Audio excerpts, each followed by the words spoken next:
Paz do Senhor, amados. Que Deus te abençoe. Que você possa nessa noite se sentir bem-vindo aqui conosco para adorar Jesus. Mais um culto ao Senhor que Ele preparou para que nós estivéssemos em adoração a Ele. Eu quero convidar você e sua família a adorarmos a Jesus. Que você possa manifestar a presença do Senhor aí na sua casa, com a sua família. Que você possa manifestar a presença de Deus. Que você possa manifestar a glória de Deus. Eu oro e peço também, vamos pedir ao Senhor para que na sua casa haja a presença do Espírito Santo, haja manifestada a glória de Deus. Amém? Creio que em breve nós já estaremos juntos para cultuar o Senhor. Mas enquanto isso, queridos, que você possa manifestar mais ainda a glória do Senhor na sua casa, com a sua família. Amém?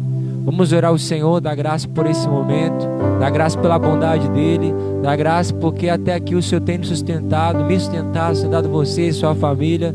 Então vamos orar ao Senhor, amém? Pai, no nome de Jesus, eu quero juntamente com os meus irmãos, Senhor, dar graça ao Senhor, Pai. Dá graça porque o Senhor é bom, Jesus, dá graça porque o Senhor é maravilhoso, Jesus. O que seríamos de nós sem a Tua presença? O que seríamos de nós sem o Senhor? O que seríamos de nós sem o Teu Espírito Santo, Pai? Então, por isso eu quero Te agradecer, Senhor, nesse dia, Pai. Eu quero Te agradecer, Senhor, pela Sua bondade, Pai. Porque eis que o Senhor vive e reina sobre nós, Pai. Eis que ao terceiro dia o Senhor ressuscitou e vivo estás, e até hoje, Senhor, habita, Senhor, não mais em templos físicos, Senhor, mas dentro de nós, Pai. Então, Senhor, nós Te louvamos por isso, Senhor, por ser Tua habitação, Jesus. Que eu oro, Senhor, pedindo para que nós possamos ter a ciência e a dimensão, Pai, de adoração ao Senhor, de manifestação de amor uns para com os outros. Pai, no nome de Jesus, que nós possamos, Deus, começar a desfrutarmos, Senhor, da Tua presença que está em nós, Senhor. Que a nossa vida seja um louvor ao Senhor, Pai. Que a nossa vida seja uma adoração ao Senhor, Pai. Que no nome de Jesus, Pai, nós possamos, Deus, literalmente, Senhor, manifestar, Pai, a glória do Senhor que já habita em nós, Senhor. Nós Te damos graça por esse momento, Senhor. Eu Te agradeço pela Sua bondade. Que o Senhor venha passear, Senhor, nos lares, Pai. Que o Senhor venha tocar os corações dos Teus filhos, Pai. Que o Senhor venha manifestar a Tua glória e a Tua presença, Pai. E nós queremos declarar, Jesus, que para Te adorar nós vivemos, Senhor. Que Tu és tudo que nós precisamos, Pai. De que o Senhor é o nosso Deus, o nosso Pai, o nosso Jesus, Pai. Nós Te damos graça, Pai, no nome de Jesus. Aleluia, Deus.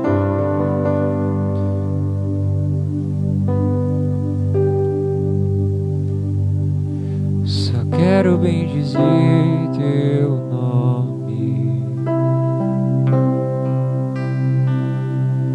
Eu só quero Te fazer feliz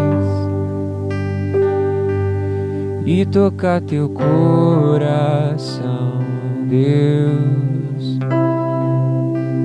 e tudo entregar. Só quero bendizer Teu santo nome, Jesus. Só quero bendizer Teu nome.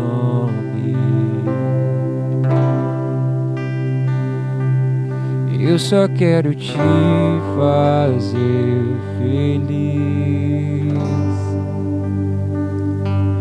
e tocar Teu coração, Pai, e tudo entregar pro Teu prazer, Jesus, pro Teu prazer.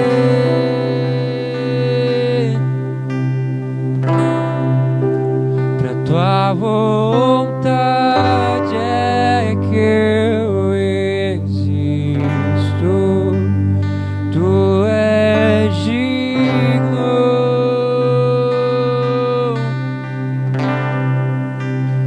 Tu és digno.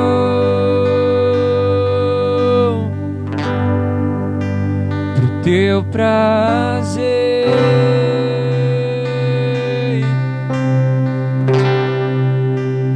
Tua vontade é que eu existo.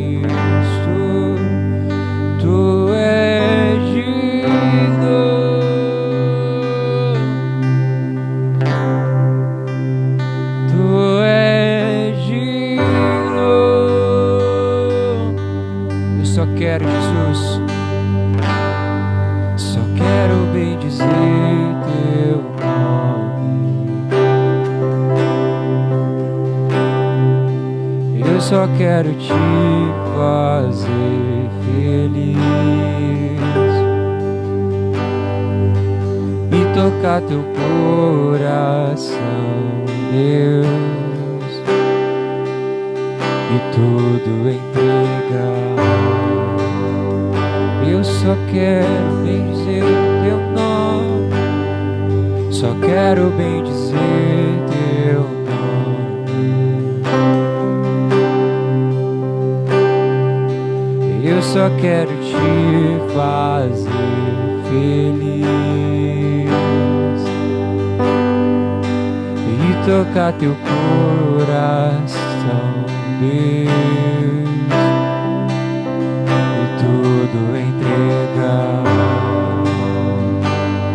Pro teu prazer, Senhor,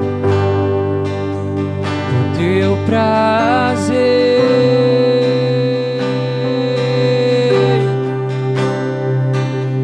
pra tua vontade é que eu existo. Tu és digno,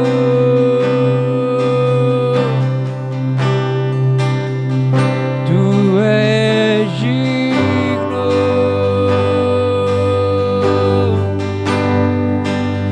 o teu prazer,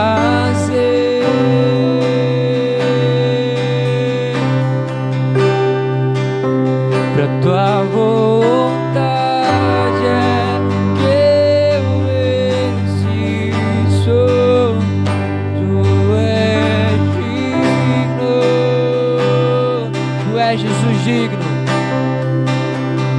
tu és digno.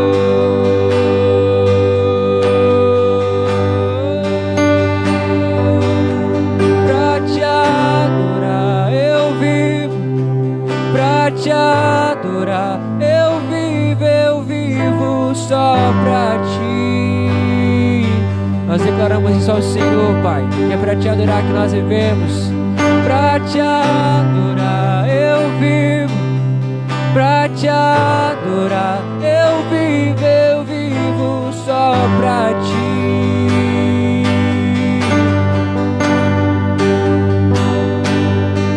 Pra te adorar eu vivo, pra te adorar eu vivo só pra ti.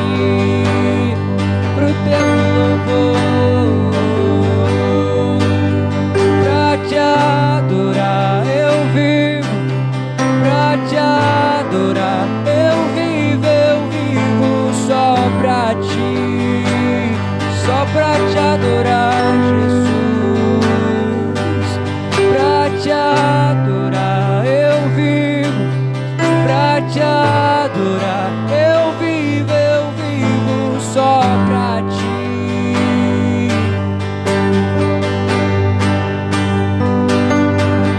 Pra te adorar eu vivo, pra te adorar eu vivo só pra ti. O teu prazer,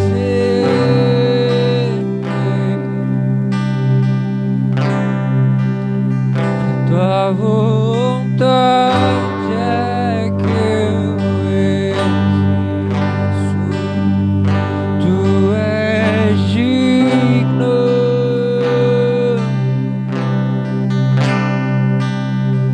tu és digno,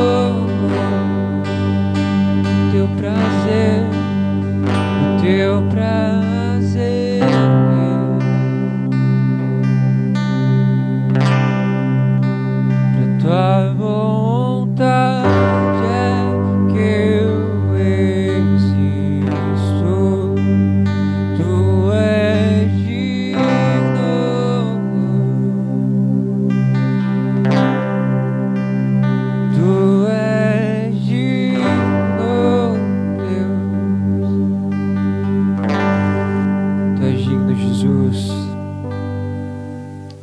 Aleluia, Pai.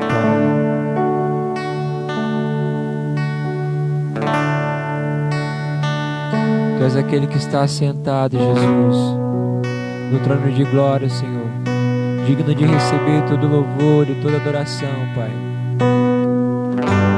Tu és, Jesus, o poderoso Deus, aquele que é e que há de vir, Jesus. Aleluia, Pai. Ao que está sentado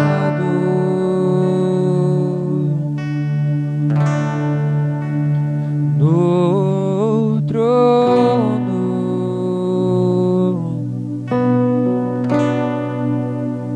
e ao Cordeiro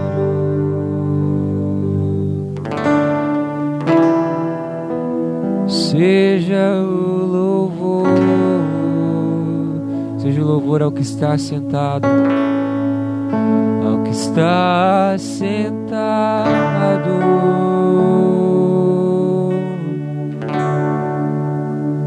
no trono,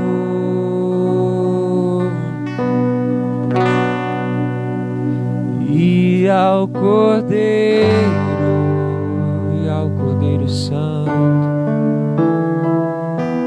seja o louvor, seja a honra, seja a honra,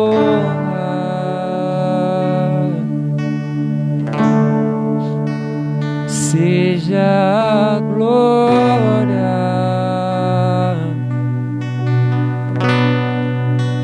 seja o domínio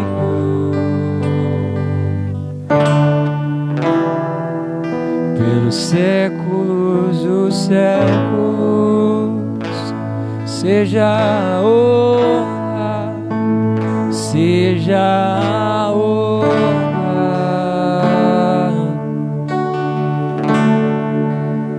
seja a glória,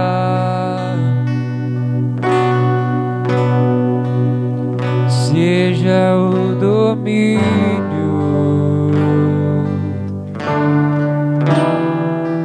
pelos séculos dos séculos.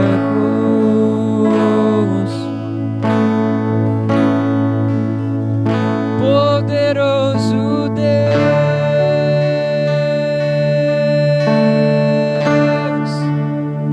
poderoso Deus,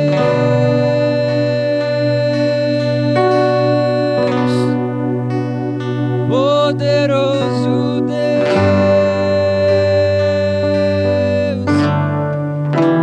minha alma anseia por ti,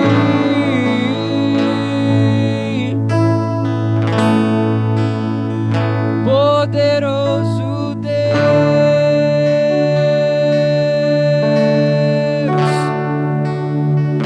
poderoso Deus,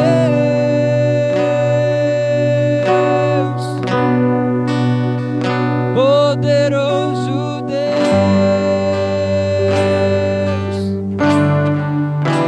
minha alma anseia por ti, ao que está sentado, ao que está sentado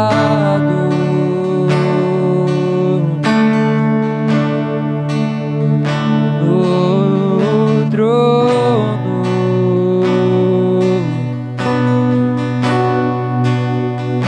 e ao Cordeiro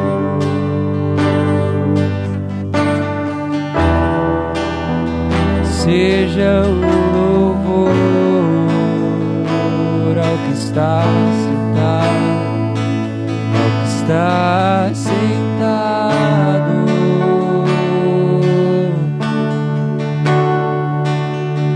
no trono, e ao Cordeiro Santo, Santo, e ao Cordeiro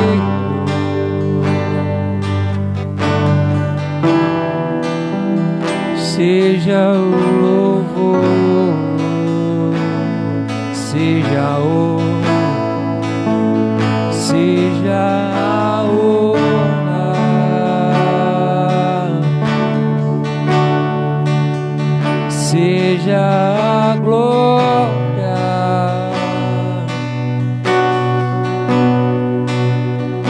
seja o domínio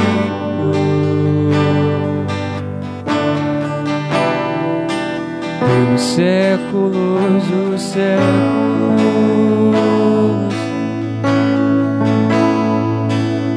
seja a honra,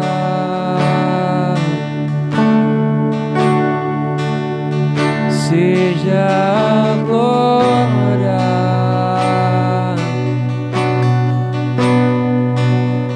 seja o domínio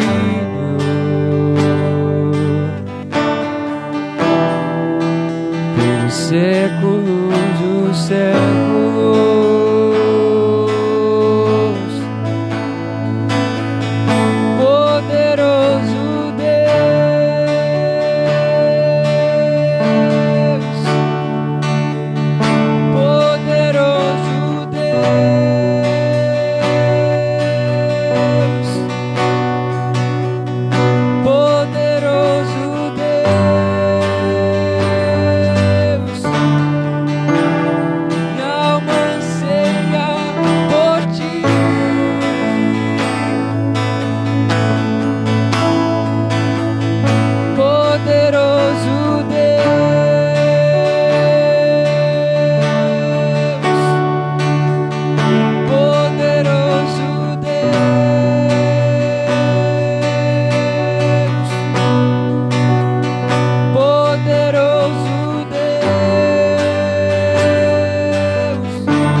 Graça e paz, amém, queridos?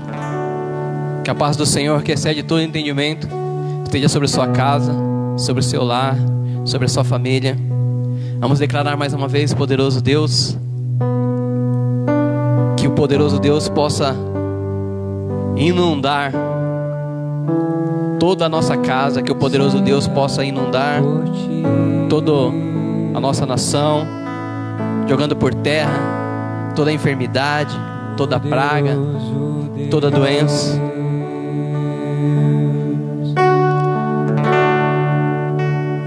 Poderoso Deus,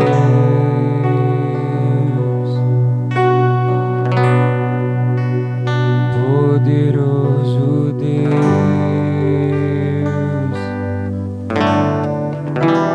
minha alma anseia por ti.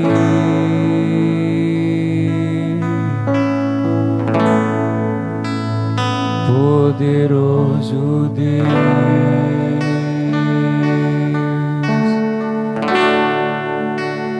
poderoso Deus,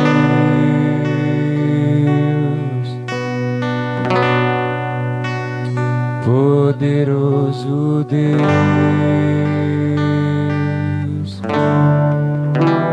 minha alma anseia por ti. Pai, em nome de Jesus, nós te louvamos pela oportunidade de mais uma vez, Senhor, sermos instrumentos nas tuas mãos, ó Deus, para adentrar, ó Deus, as casas, para compartilhar a tua palavra, para trazer, ó Deus, uma realidade dos céus, ó Deus, para esse tempo. Em nome de Jesus, ó Deus, que o Senhor possa encontrar, ó Deus, corações sedentos, terras férteis, ó Deus, para que a tua palavra possa produzir frutos, possa transformar situações.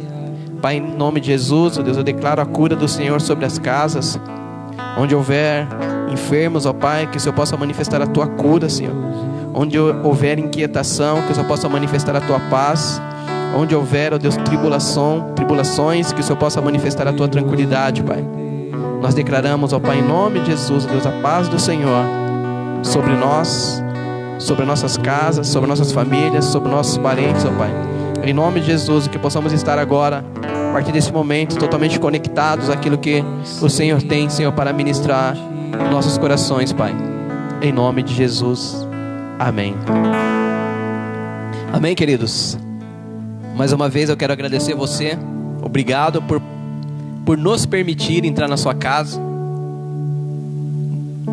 como um instrumento de Deus para manifestar a palavra dele. Que você possa estar totalmente atento, em nome de Jesus, para aquilo que Deus tem para nós nesse dia chamado hoje, e que a revelação da palavra do Senhor possa queimar em nós e possa trazer transformação no dia a dia. Amém? Então, antes de qualquer coisa, eu te abençoo em nome de Jesus. Será que você pode me abençoar aí? Você pode falar assim: olha, pastor, eu te abençoo em nome de Jesus. Será que você pode dizer aí uns aos outros, você que está aí na sua casa, você pode dizer aos seus familiares, para o seu esposo, para a sua esposa, para os seus filhos: olha, eu te abençoo em nome de Jesus.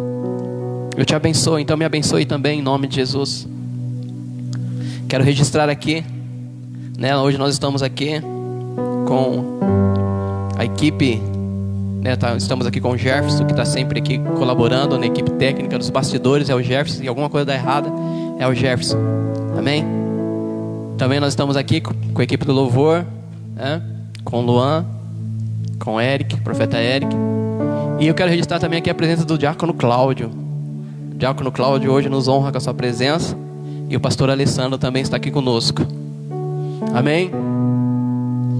Eu quero começar pedindo para que você abra a tua Bíblia no Salmo de número 66. Me sinalizar aqui, ó, que fala assim: e o Vitor? Não, o Vitor também está aqui. O Vitor faz parte da equipe de louvor. Amém? Tá ali faz parte hoje da equipe técnica ali. Qualquer erro na digitação que está representando a Fluir das Águas hoje no Facebook, é o Vitor que está ali. Amém? Então abra a tua Bíblia aí no Salmo de número 66.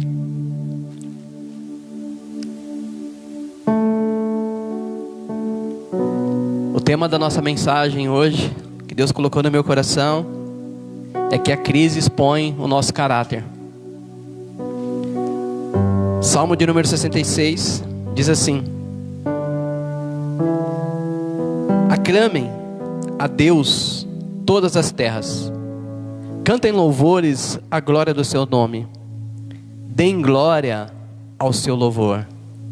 Digam isto a Deus: que tremendos são os teus feitos, pela grandeza do teu poder, a ti se mostram submissos os teus inimigos. Toda a terra se prostra diante de ti, e canta louvores a ti, canta louvores ao teu nome. Venham e vejam as obras de Deus, tremendos feitos para com os filhos dos homens.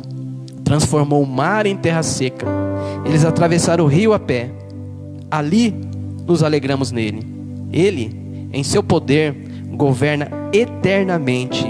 Os seus olhos vigiam as nações. Não se exaltem os rebeldes. Bendigam, ó povos, o nosso Deus. Façam ouvir a voz do seu louvor. É Ele quem preserva com vida a nossa alma e não permite que resvalem os nossos pés. Pois tu, ó Deus, nos provaste. Tu nos refinaste como se faz com a prata.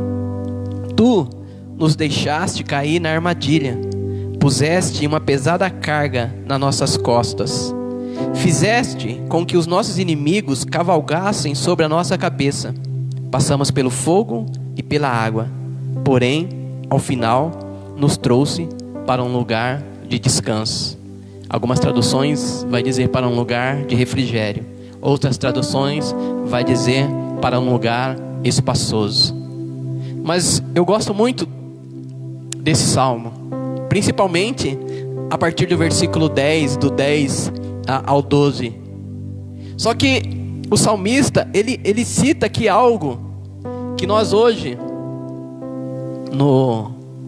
celebramos aí a Páscoa. Na verdade, celebramos a Páscoa hoje, mas que no calendário hebraico foi na quarta-feira, né?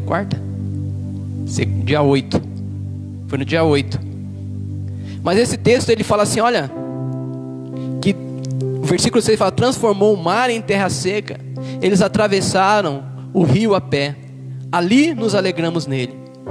Então, quando nós falamos de Páscoa, eu não vou falar sobre a Páscoa, mas eu quero dar uma introdução sobre a Páscoa, até mesmo para uma compreensão. Mas já sugiro para você, se você quer saber um pouco mais sobre a Páscoa, eu indico que você assista ao vídeo que foi publicado ontem. Está no YouTube, só você procurar lá no Fluir das Águas, o verdadeiro sentido da Páscoa. O Ministério Infantil, ele trouxe uma ilustração bem didática, explicando aí o verdadeiro sentido da Páscoa. E não é demérito você como adultos, nós assistirmos isso, até para fim de conhecimento. Então, quando você volta lá em Êxodo, capítulo de número 12, onde no decorrer, dos capítulos de Êxodo, antes de chegar no 12, Deus, ele ouve o clamor do povo de Israel, levanta Moisés, Arão, essa família sacerdotal, para ser um instrumento de libertação e para produzir uma transição do povo do Egito para o lugar que Deus estabeleceu. E como ferramenta, a Bíblia vai falar que Moisés, debaixo de uma ordenança, debaixo de uma ordem do Senhor, ele promove ali algumas pragas. Primeira praga, segunda, terceira, quarta, quinta, sexta, sétima, oitava, nona. E Faraó, ele endurece o coração. Por muitas vezes você vai ver que o próprio Deus endurece o coração de Faraó, para que o nome dele fosse glorificado. E na 10ª praga, Deus estabelece que naquele momento haveria ali uma mortandade para aqueles que não crescem no quê? Crescem no Deus vivo. Então havia ali uma distinção do povo egípcio do povo hebreu, no sentido de que para o povo hebreu foi dada uma orientação, onde eles deveriam separar um cordeiro ou um cabrito, e ali eles deveriam matar esse cordeiro, aspergir o sangue nos umbrais das portas, deveriam celebrar ali, comer ali. E é interessante que, vou abrir aqui, que a família, se fosse pequena ou se fosse grande, o importante é que não poderia sobrar nada do cordeiro. Se sobrasse alguma coisa, ele deveria ser queimado. E o cordeiro, ele deveria ser queimado. E no capítulo 12, versículo 9, fala assim: olha, não comam do animal nada cru nem cozido em água, porém assado em fogo. Também eles deveriam comer a cabeça, as pernas e as vísceras. A cabeça, as pernas e as vísceras. Deveria ser o cordeiro completo. Então, enquanto dentro da tribo, dentro do contexto hebreu, havia ali uma festa, por outro lado, havia uma expectativa de morte. E a Bíblia fala que quando o anjo da morte passasse sobre aquele lugar, as casas que estavam ali aspergidas pelo sangue, o anjo passaria por cima, pularia essas casas, a passagem, a Páscoa. E assim foi. E Deus fez desse ato um estatuto perpétuo, e ele disse para Moisés orientar o povo que eles deveriam reverberar essa Páscoa de geração em geração como estatuto perpétuo. Nós precisamos entender hoje que Jesus, ele é a nossa Páscoa. João, no Evangelho segundo João, no capítulo 1, João Batista vai dizer, quando ele olha Jesus, ele vai dizer: olha, eis o Cordeiro de Deus que tira o pecado do mundo. Jesus é o nosso Cordeiro Pascual. Jesus, ele entregou para que tivéssemos vida. Jesus, ele entregou a sua vida para que nós tivéssemos vida e abundância.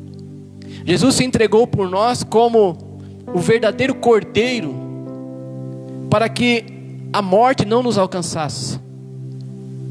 Só que o interessante é que esse povo, voltando lá pro Êxodo, pro início, esse povo que acabaram de celebrar a Páscoa, e a Bíblia fala que quando houve a morte, Se você ler capítulo 12, 13, você vai ver que toda a casa dos egípcios, alguém morreu.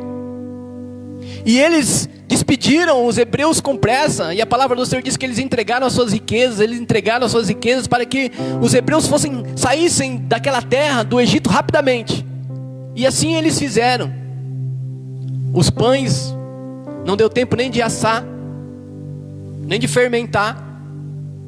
Aí a Bíblia fala que eles saíram, mas eu creio que eles saíram alegres. Afinal de contas, eles celebraram a Páscoa, viveram algo extraordinário, e eles estavam ali à porta da sua tão querida libertação. A Páscoa está ligada a sacrifício e libertação. Vou repetir, a Páscoa está ligada a sacrifício e a libertação. Você vai entender no decorrer da mensagem, porque nós não podemos apenas celebrar a Páscoa, nós precisamos viver a Páscoa no nosso dia a dia, todos os dias. Nós não podemos estabelecer uma semana declarando Semana Santa. Não. Nós precisamos declarar que todos os nossos dias são santos no Senhor, são santos para o Senhor, devem ser santificados para o Senhor. Nós devemos viver para o Senhor. Então aquele povo, eu acredito, eu creio, não está descrito, mas me dá a entender isso, que eles saíram dali felizes. Afinal de contas, finalmente eles estavam libertos de uma opressão, estavam libertos de um regime ditatorial, estavam libertos de uma situação de escravos. Finalmente a liberdade chegou. E a Bíblia fala que eles saíram, aquela caravana, milhares de pessoas saíram felizes, alegres do Egito. E a Bíblia vai falar que Deus não permitiu que eles fossem pelo caminho mais fácil, para que eles, vendo a guerra, eles não temessem. Aí eles vão chegar de frente do mar, e a Bíblia vai falar que eles estão ali acampados em Pi-Hairote,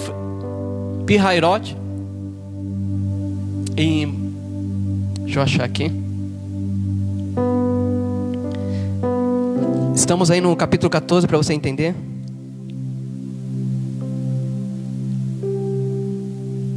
Vamos ler a partir do versículo 6. Faraó aprontou seu carro de guerra e levou consigo seu povo. Levou também 600 carros de guerra escolhidos, e todos os outros carros de guerra do Egito, com capitães sobre eles. Agora presta atenção no versículo 8. Porque o Senhor endureceu o coração de Faraó, rei do Egito, para que perseguisse os filhos de Israel. Porém os filhos de Israel saíram marchando corajosamente. Eles saíram corajosos. A Bíblia vai falar que por um lado, Deus está endurecendo ali o coração de Faraó, para que ele venha a perseguir os hebreus. E por outro lado, está os hebreus marchando gloriosamente, corajosamente, triunfalmente. Afinal de contas, eles saíram de um lugar de escravidão. Afinal de contas, eles presenciaram algo sobrenatural. Afinal de contas, eles já vinham presenciando algo extraordinário. E quando eles contemplam, quando eles ficam sabendo que os filhos dos egípcios morreram, puxa vida, eu creio que Deus é conosco. Então a Bíblia vai falar assim: olha, porém os filhos de Israel saíram marchando corajosamente. Versículo 9. Os egípcios os perseguiram com todos os cavalos e carros de guerra de Faraó e seus cavaleiros e o seu exército, e os alcançaram acampados junto ao mar, perto de Pi-Hairote, diante de Baal-Zephon. E chegando o Faraó, os filhos de Israel levantaram os olhos, e eis que os egípcios vinham atrás deles, e ficaram com muito medo. Então os filhos de Israel clamaram ao Senhor, disseram a Moisés: será que foi por não haver sepulturas no Egito que você nos tirou de lá, para que morramos nesse deserto? O que foi que você fez conosco, tirando-nos do Egito? Não foi isso que dissemos a você no Egito: deixe-nos em paz, para que sirvamos aos egípcios? Pois teria sido melhor para nós servir aos egípcios do que morrer no deserto. Agora vejam bem, eles acabaram de celebrar a Páscoa. Você está entendendo o que eu estou querendo dizer? Que a Páscoa não é apenas um momento. Eles acabaram de celebrar a Páscoa, acabaram de sacrificar, acabaram de viver o extraordinário, mas o coração deles estava sendo provado, estava sendo testado na primeira crise. Então na primeira crise, quando eles olharam para trás e viram os egípcios, eles se desesperaram, eles esqueceram que acabaram de sacrificar, acabaram de celebrar a Páscoa, eles acabaram de viver o extraordinário, eles acabaram de presenciar um milagre, sabe, excelso. Eles rapidamente esqueceram disso, porque a crise, ela vai extrair de nós as nossas verdades. A crise vai extrair de nós aquilo que outrora está escondido. Você entendeu que eles saíram de lá marchando corajosamente. Eles se colocaram com coragem, mas na primeira crise eles recuaram. Na primeira crise, naquilo que o coração deles foi provado, pelo fato de Deus, o próprio Deus, ter endurecido o coração de Faraó. Mas tudo isso era para a glória do nome dele, mas o povo não entendeu. E isso aconteceu também quando Jesus foi sacrificado, o nosso Cordeiro Pascual. Os discípulos eles também não entenderam, porque quando houve a crise, quando Jesus foi morto, eles se dissiparam, eles voltaram às velhas práticas, eles voltaram a pescar, eles voltaram a fazer tudo aquilo que eles faziam antes. Então, queridos, a Páscoa não é só uma celebração, eu preciso viver isso, eu preciso viver essa realidade. É além de um ovo de chocolate, pelo amor de Deus, crente não fala ovo de Páscoa, é ovo de chocolate. É além disso, é além de comer um bacalhau, tudo isso é gostoso, tudo isso é maravilhoso, mas é além disso, é muito além disso. Não é uma semana, é todos os dias, são todos os dias, e com o Senhor nós vamos sendo espremidos, sabe, nós vamos sendo forjados. Deus vai endurecendo, Deus vai promovendo situações para nos promover. Então aqueles mesmo que outrora haviam saído dali marchando gloriosamente, triunfalmente, corajosamente, eles já começam a questionar, já começam a querer voltar atrás. Espera aí, Moisés, por que você nos tirou de lá? Presta bem atenção no que eles disseram. Era melhor nós continuarmos servindo eles, era melhor nós ficarmos ali, ter continuado ali debaixo do jugo dos egípcios. E quantos de nós, diante de uma pressão, diante de uma provação, nós também desejamos isso? Por quê? Por que eu fui sair de lá? Por que eu fui fazer isso? Por que eu fui virar crente? Por que eu fui virar crente depois que eu virei crente? Que ninguém vira crente, mas enfim, depois que eu fui virar crente, as coisas começaram a afunilar, as coisas começaram a me pressionar. Outrora era melhor eu ter ficado lá onde eu estava, fazendo tudo aquilo que eu fazia antes, que a minha vida era melhor. Você está entendendo? Você consegue entender? Isso precisa estar encravado. Eles acabaram de celebrar a Páscoa, e na primeira crise, você consegue entender isso? Na primeira crise, eles já começaram a murmurar, eles já começaram a reclamar. Aí o texto vai dizer no versículo 13: Moisés, porém, respondeu ao povo: não tenham medo, fiquem firmes e vejam o livramento que o Senhor lhes fará. Então, queridos, olha que conselho maravilhoso que Moisés já nos dá, já nos introduz isso. Diante de uma crise, não tenha medo, fica firme e veja o livramento que o Senhor fará na sua vida. Você pode dizer um amém por isso? Não tenha medo, permaneça firme e observe o livramento que o Senhor fará na sua vida, através da sua vida.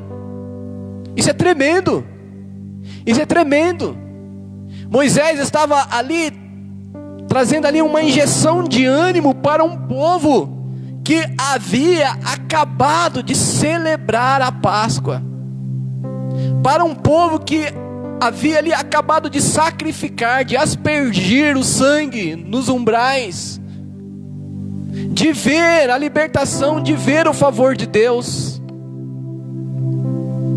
Fala para quem está próximo a você, hein? Fala assim, é na crise. Fala assim, é na crise que o nosso caráter é exposto. A Páscoa está ligada a sacrifício, querido. A Páscoa está ligada a sacrifício. E ali havia uma prova de fé para aquele povo. Eles deveriam ali naquele momento sacrificar o seu medo, o seu desespero. Então não adianta nós marcharmos corajosamente a poucos metros. Não adianta nós iniciarmos. Nós precisamos prosseguir. Por isso eu quero voltar aqui, eu quero deixar claro. Devemos celebrar a Páscoa? Claro que sim, porque isso é um estatuto perpétuo. Devemos ficar felizes? Sim, nós devemos entender que a Páscoa, ela tipifica na antiga aliança o sacrifício de Jesus na cruz. E como eu disse, quando Jesus ele morreu, os discípulos também ficaram dispersos, porque eles não entenderam. Mas Ele está vivo. Ele vive. A Bíblia vai falar que ao terceiro dia Ele ressuscitou. E essa é uma verdade absoluta na minha vida, na sua vida. Isso precisa produzir em nós algo assim, sabe? Ele está vivo. E pelo fato dele estar vivo, Ele tem cuidado de nós, Ele tem zelado de nós com uma promessa: Ele vai voltar. Ele vai voltar. Então eu e você precisamos permanecer, como diz Moisés, firmes, não ter medo, aguardando aquilo que Ele há de fazer ainda por mim e por você. Então eu e você, nós não podemos nos esmorecer, sabe, na primeira crise, ou na segunda crise, ou em algumas crises que vão acontecer na minha vida e na sua vida, porque isso é natural. Nós estamos vivendo um tempo de crise, uma crise global. Só que o meu posicionamento, o seu posicionamento como aqueles que creem em Deus, deve ser de uma forma diferenciada. Eu e você, nós devemos nos apresentar como os Moisés, como os pacificadores, como aqueles que, sabe, passam a confiança em Deus, aqueles que dizem: peraí, não tenha medo, peraí, se acalma, não se desespere, coisas extraordinárias Deus fará no nosso meio. E eu tenho certeza disso, como brasileiro, que coisas extraordinárias Deus não fará, já está fazendo no nosso meio. Eu tenho convicção disso. Deus está fazendo coisas extraordinárias no nosso meio. Então eu e você, nós não podemos ficar dispersos. Eu e você, nós não podemos não distrair, porque se nós distrairmos, nós vamos perder a realidade daquilo que Deus já está promovendo no nosso meio. Você consegue enxergar isso? O que Deus já tem promovido no nosso meio? Há um despertamento, pessoas estão se despertando. Hoje eu estava vendo na TV Brasil, para celebrar a Páscoa, o presidente, ele estava fazendo ali uma live com várias autoridades espirituais.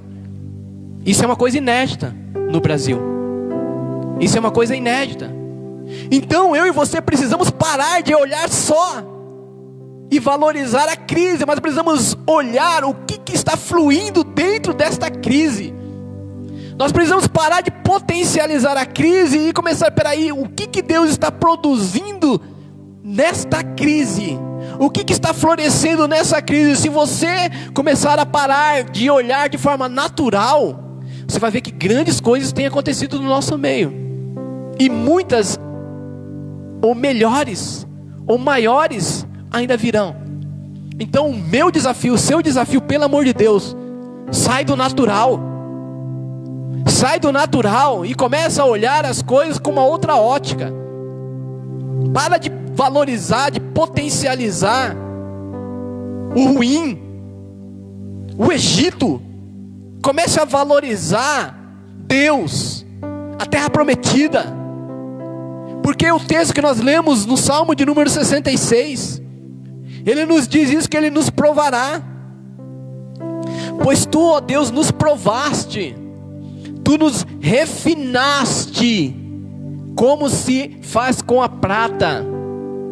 Tu nos deixaste cair na armadilha, puseste uma pesada carga nas nossas costas, fizeste com que os nossos inimigos cavalgassem sobre nossas cabeças. Passamos pelo fogo, passamos pela água, porém, afinal, nos trouxeste para um lugar de refrigério. Meu Deus, é Deus que faz, queridos. Eu posso não acreditar que foi Deus que enviou essa pandemia, mas eu acredito que Ele está no controle absoluto de tudo. Eu acredito que Ele está no controle absoluto de tudo. Então, queridos, se nós não nos posicionarmos de uma forma clara, em meio à circunstância, nós vamos ficar para trás. Nós vamos ficar aí como o povo do Egito, celebrando de tempo em tempo, celebrando até a próxima crise, nos animando até a próxima crise. 1 Coríntios capítulo 5,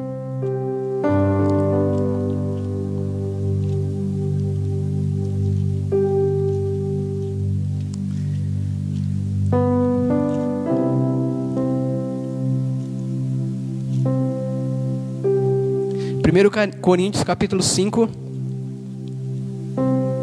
versículo 7 diz: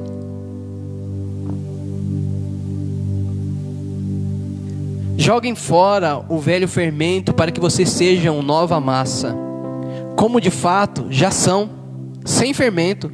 Pois também Cristo, nosso Cordeiro Pascual, foi sacrificado. Por isso celebremos a festa, não com o velho fermento, nem com o fermento do mal e da maldade, mas com o pão sem fermento, o pão da sinceridade e da verdade. Sabe quando nós celebramos, de fato, nós não apenas celebramos, mas nós vivemos, quando vivemos a verdadeira Páscoa, quando nós andamos em sinceridade e em verdade. Não é apenas uma celebração, é uma vivência, é no dia a dia. E essa vivência no dia a dia, ela sempre vai ser aferida. E ela vai ser aferida em meio à crise. Irmão, é assim mesmo que funciona. Sabe quando você pode falar assim: olha, eu venci, glória a Deus, eu venci. Se você atravessar uma luta. Eu só posso, por exemplo, numa corrida, eu só posso falar assim: puxa, olha, eu sou um vencedor, eu estou aqui no pódio, porque eu corri. Porque se eu não corro, eu não posso celebrar. Consegue entender? Está conseguindo entender? Você só vai poder declarar a sua fidelidade quando você é testado em meio a tanta infidelidade. Você só vai poder testificar a sua lealdade quando você for provado em meio a tanta deslealdade. Você só vai poder aferir, atestar a sua fé no Yeshua em meio a circunstâncias que testam, que provam, que aferem, que pressionam, que desafiam a sua fé. Amém? Abra aí em Deuteronômio capítulo de número 8.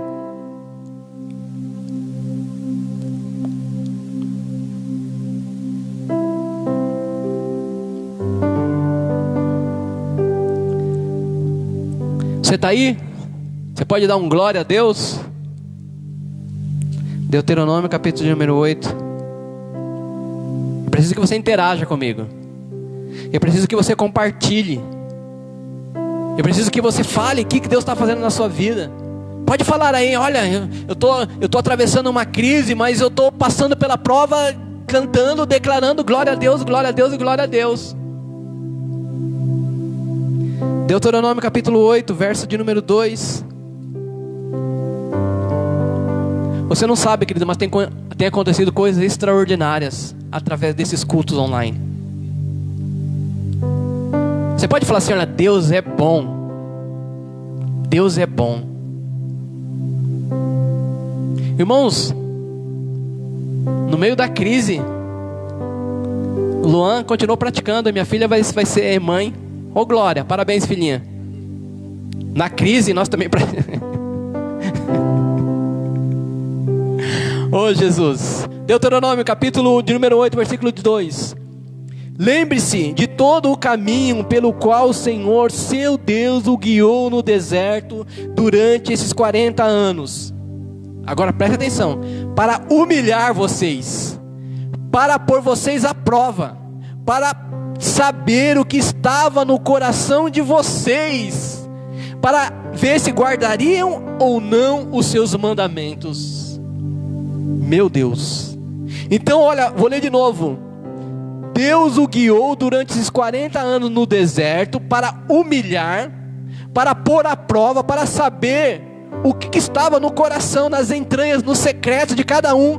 Se as pessoas guardariam, se eu e você vamos guardar ou não a palavra, se eu e você vamos guardar ou não nossa fé, se eu e você vamos guardar ou não nossa aliança, se eu e você vamos guardar ou não nossa honra, se eu e você vamos guardar ou não nossa fidelidade, nossa lealdade ao Senhor. Então Ele vai nos provar.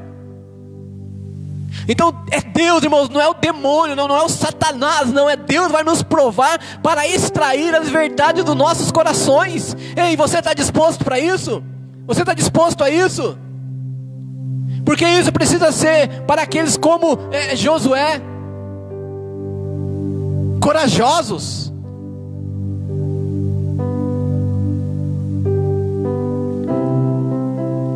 Fala para quem está do seu lado, pode falar para mim aí, pode escrever. Deus vai nos provar para saber o que está nos nossos corações. Ei, queridos, e já estamos nesse tempo. Deus tem provado.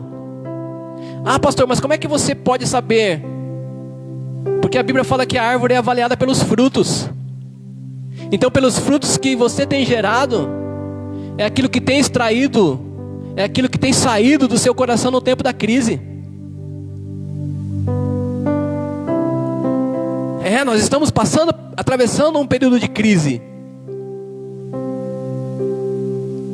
E Deus na realidade está provando nossos corações. Está querendo extrair o que tem dentro do seu coração. Está querendo extrair aquilo que você muitas vezes tem guardado, tem escondido, mas na crise não adianta, ele sai para fora. A verdade sai para fora. Eu não acredito nesse negócio de eu pelo amor ou pela dor. Eu não acredito. Eu acredito que é pela misericórdia e compaixão de Deus. Mas que Ele pressiona, Ele pressiona. Que Ele dá uma apertada, Ele dá uma apertada. Não para você vir pela dor.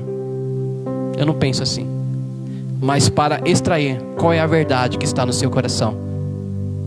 Continuando. Como que você tem se posicionado em meio à crise? Pergunte para quem está do seu lado, como você tem se posicionado em meio à crise? Agora que eu já fiz a devida introdução, vamos para a palavra. Abra a tua Bíblia em Neemias, capítulo de número 1. Eu gosto quando o Wanda e a Sara estão aqui, porque quando o Wanda e a Sara estão aqui tem água de coco. Tá vendo isso aqui hoje? Eles não estão aqui. Neemias capítulo número 1. Havia ali uma crise. Leia todo o capítulo de Neemias. Irmãos, aproveite que você está na sua casa, leia a Bíblia. Sabe? Leia a Bíblia. Aproveita que você está nesse isolamento. Vai se edificando, vai se fortalecendo com o Senhor. Neemias capítulo 1.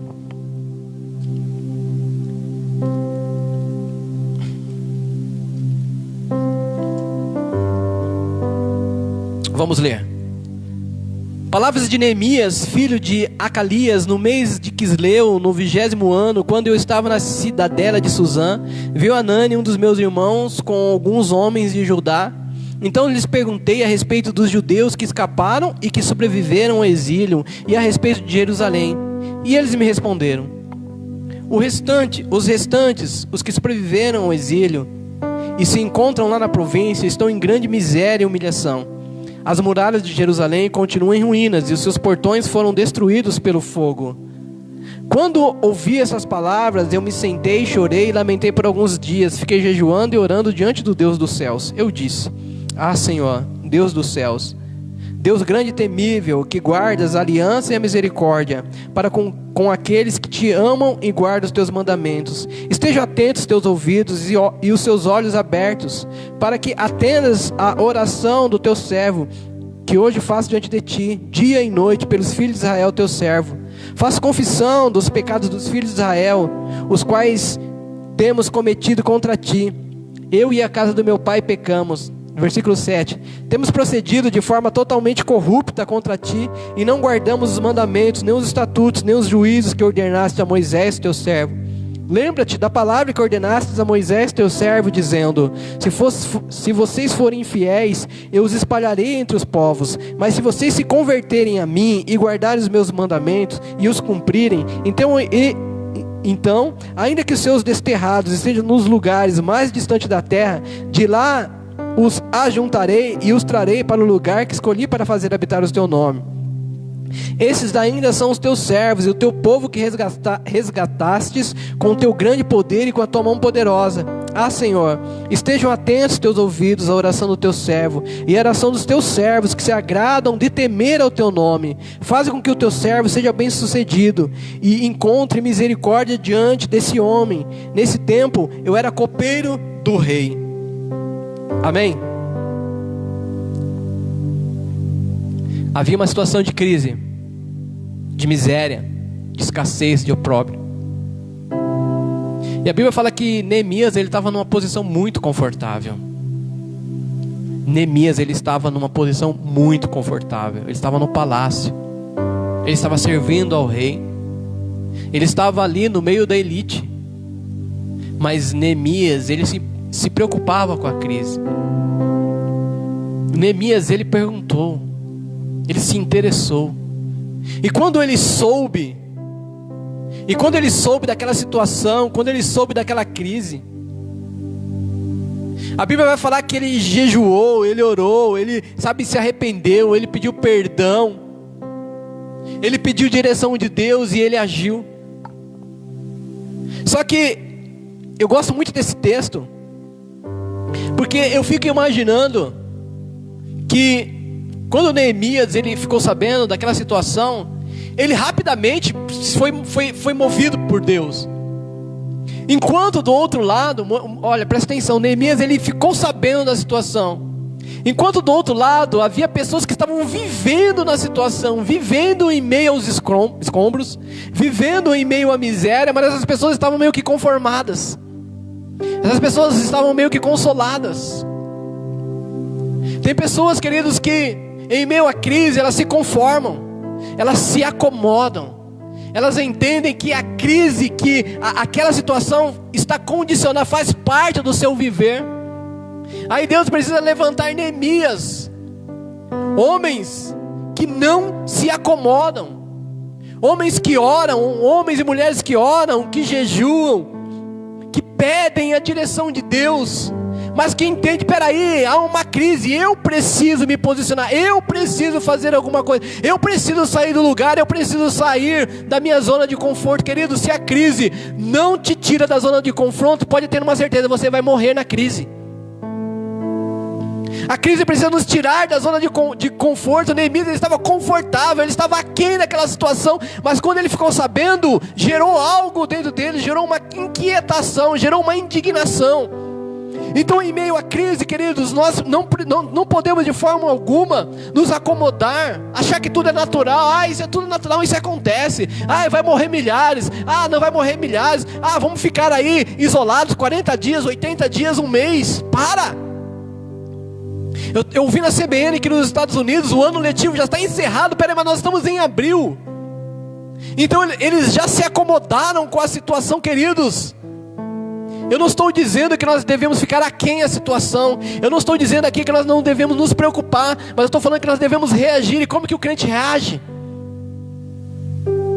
Como que você, me fala aí, como que você acha que eu e você devemos reagir? É lutando contra algo invisível? Não, é nós lutando, irmãos, através da oração, através do jejum, através da confissão de pecados, através do posicionamento, como Neemias. Nos colocando como homens e mulheres de Deus, pagando um preço, abrindo mão do nosso conforto, abrindo mão de uma noite, sabe, de sono e começar a clamar de madrugada, abrindo mão de um dia de comida para jejuar. Peraí, eu creio, Deus pode mudar isso. E eu não estou falando só disso que está acontecendo de forma geral, estou falando dentro da sua casa, nas crises que acontecem, que muitas vezes você vai se acomodando, e a crise está ali, ó, nada muda, mas você vai empurrando com a barriga, e você passa por cima da crise, você desvia dos escombros, mas você não faz absolutamente nada. Eu quero falar uma verdade para você: você vai morrer em meio à crise. Agora, se você se levantar como Neemias, se posicionar, peraí, eu preciso fazer alguma coisa, eu preciso me posicionar. Graças a Deus nós estamos vivendo um tempo que Deus tem levantado homens e mulheres que têm se posicionado. Agora traga essa realidade para dentro da sua casa. Essa crise externa que de alguma forma tem provocado crise interna dentro da sua casa. Como que você tem se posicionado em meio aos escombros, em meio à miséria, em meio ao opróbrio? O que você tem feito? Reclamado? Se lamentado no Facebook, falando que a culpa é do presidente, falando que a culpa é do governador, que a culpa é do prefeito, que a culpa é do Brasil? Mas você tem feito o quê? Você tem feito o quê? Na sua casa, relacionado à sua família, o que você tem feito? Você tem, sabe, publicado os seus queixumes? Mas os escombros estão lá, continuam lá, a miséria continua lá, mas você precisa agir. E Neemias nos ensina, sabe qual é a forma que eu e você devemos agir? Como você deve agir em meio às crises aí na sua casa? Buscando a direção de Deus. Neemias não deu um passo antes de buscar a direção de Deus. É isso que eu e você temos que fazer. Então sabe o que eu e você devemos fazer em meio à crise? Parar, orar e buscar a direção de Deus. Não se conforme, não se acomode, não se conforme, não se acomode. Fala isso para quem está do seu lado, fala isso para o crente que está do seu lado, para o filho de Deus que está do seu lado. Fala para ele assim: não se conforme. Fala para ele: seja um inconformado. Provérbios 24:10 fala assim: olha, se você, preste bem atenção nesse Provérbios 24:10. Se você se mostrar fraco no dia da angústia, é porque sua força é pequena.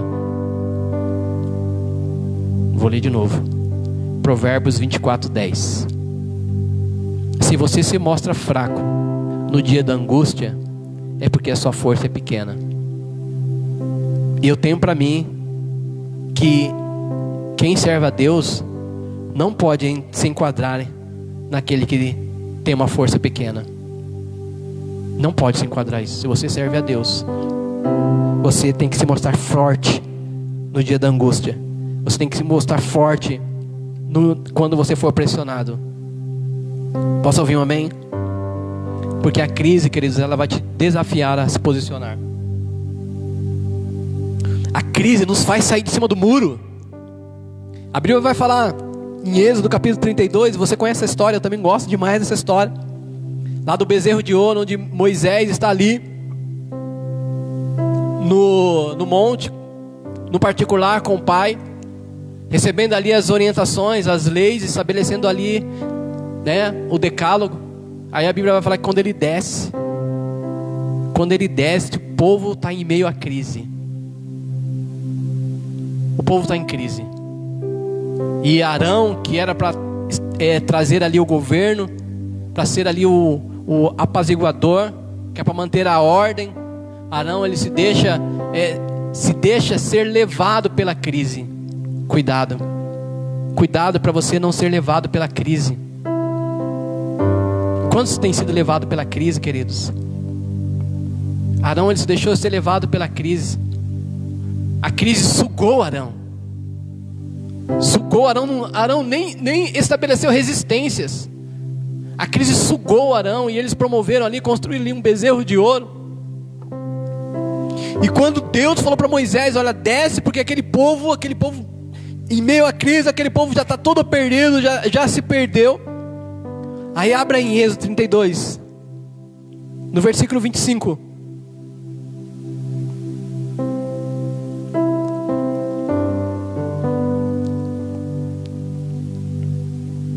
Êxodo 32, versículo 25. Vai dizer assim: quando Moisés viu que o povo estava sem controle. Ei, querido, cuidado que em meio à crise o povo fica sem controle. Em meio à crise o povo fica sem controle.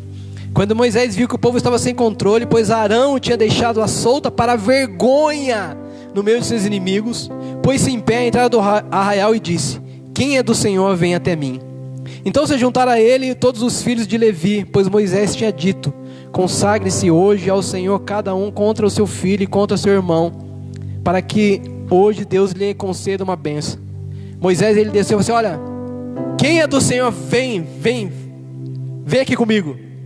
Em meio à crise, aqueles que é do Senhor precisam se posicionar, porque há desafios imensos. Em meio a todas as tribos unidas, as 12 tribos, todo o povo, somente a tribo de Levi se colocou diante de Moisés. E o pedido de Moisés foi: aqueles que querem servir, aqueles que servem a Deus, junte-se a mim. Não é isso? Quem é do Senhor, vem até mim. Quem é do Senhor, vem até mim. Somente a tribo de Levi veio.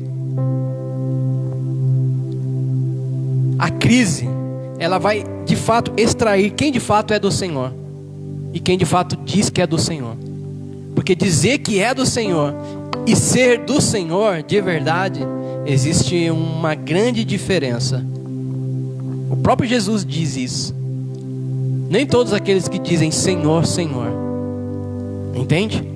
Então você dizer que você é do Senhor e de fato você ser do Senhor, há uma diferença muito grande. E eu quero estabelecer aqui tá? E um dos mecanismos para aferir a nossa fidelidade de realmente quem é do Senhor é na crise. É na crise.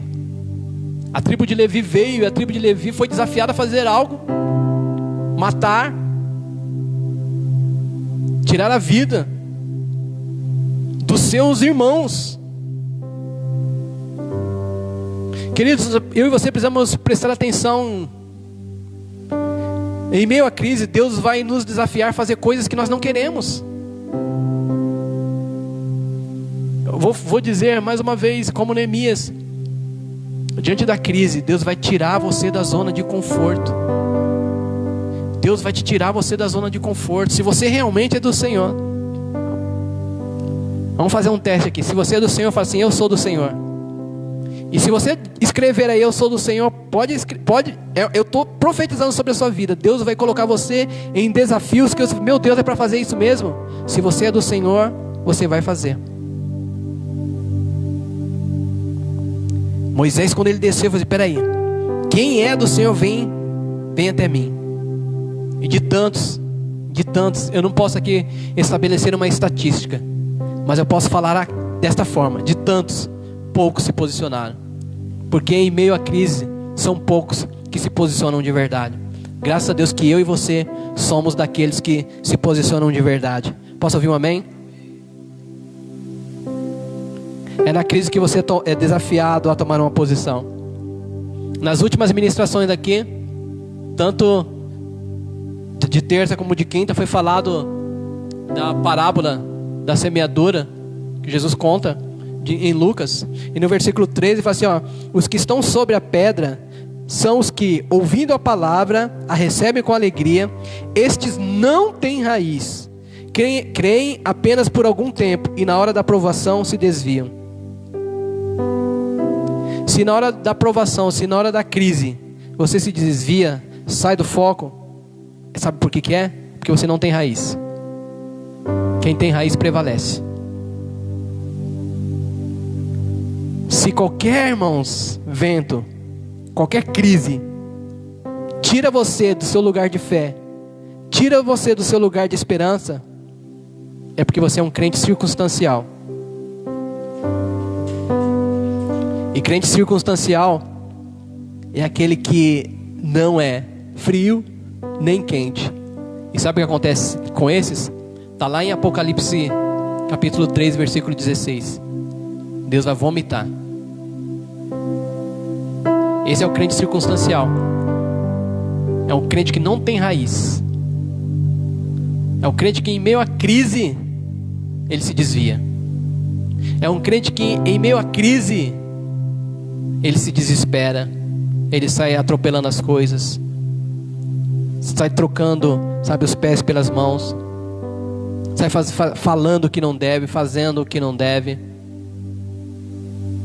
Mas graças a Deus que você é aquele que tem raiz em Cristo Jesus. Graças a Deus você está enraizado em Yeshua, na videira. Amém? Amém? Eu quero acreditar que você está enraizado em Cristo Jesus. E eu quero que você declare isso aí na sua casa para quem está do seu lado. Pode declarar, ainda que seja pela fé. Ainda que ele não tenha muita raiz, mas declara pela fé. Porque quando você começa a declarar, a raiz começa a fincar na videira, começa a se estabelecer. Então declare isso, profetize isso aí em nome de Jesus.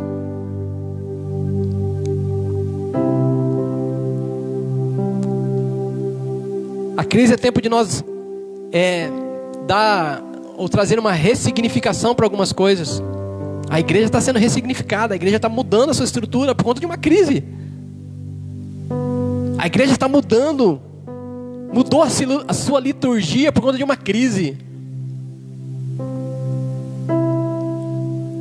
Nem nos seus melhores pensamentos você imaginou que um dia a igreja brasileira estabeleceria a ceia de forma online, cada um nas suas casas.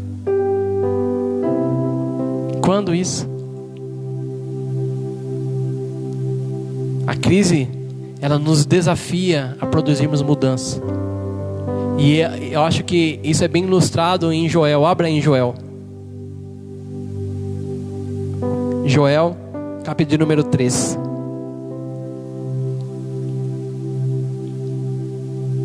Joel capítulo 3, versículo 9.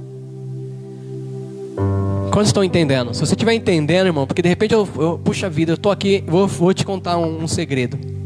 Ontem eu estava inquieto, estava assim, inquieto, estou orando de madrugada, aí eu estava inquieto, aí eu fui, depois do meu horário de madrugada, eu fui para minha cama, só que eu estava inquieto, aí eu falei, Deus, o que o Senhor quer que eu faça? O que o Senhor quer que eu faça? Aí eu comecei a orar pela minha esposa, ela nem sabe disso, está sabendo agora.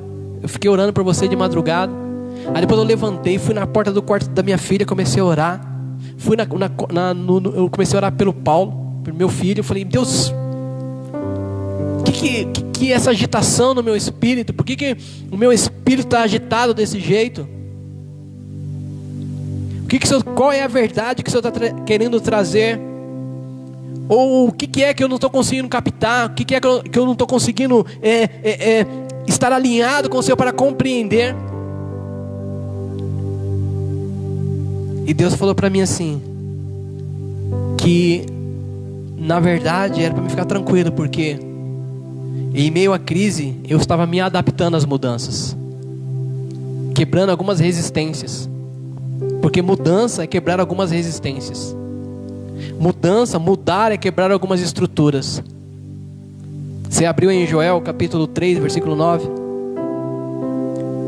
Proclame isto entre as nações.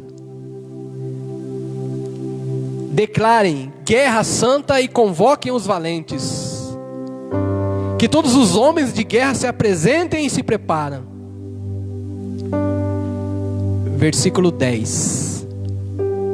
Transformem as suas lâminas de arado em espadas e as suas foices em lanças.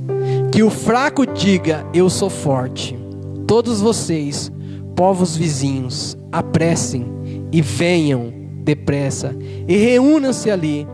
Faze descer os teus valentes, ó Senhor. transformar as suas lâminas de arado em espadas, as suas foices em lanças. Mudança. Mudanças.